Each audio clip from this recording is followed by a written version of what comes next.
limestone mines. It's about a quarter mile in and quarter mile out.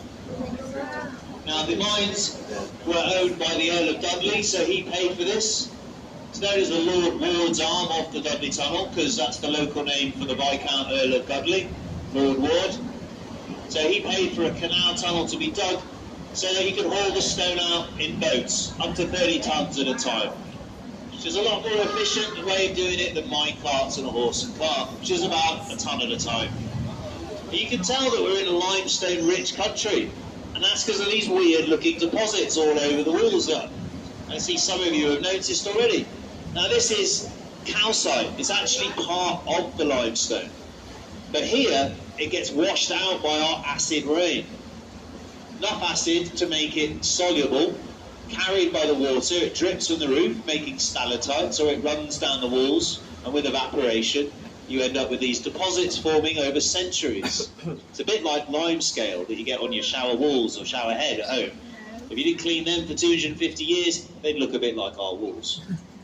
At the front of the boat, if you look up now, you're going underneath a construction shaft. So this is one of 13 originally. They were dug down from the top of the hill down to where we are, and then you bore out 2 tunnels from the base of each of those shafts. That's Shirt Mill shaft, and this is Shirt Mill basin. There's 2 mines here. There's one on the left called Flooded Mine, and there's one on the right called Tipton Mine.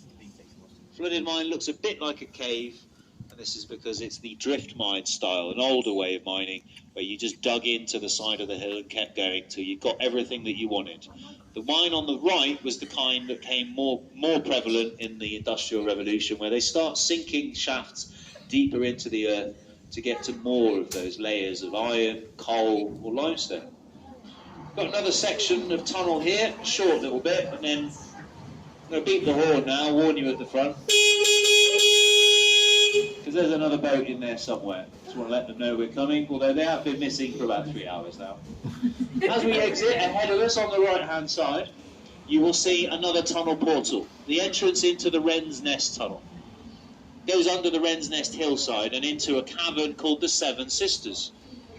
So this name comes from 7 huge stone pillars that support the cavern roof. And you will get to see an example of a cavern like that later.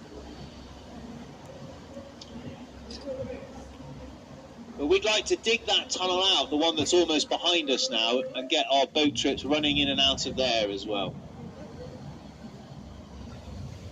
Include it as part of this tour, or a separate tour, we're not really sure.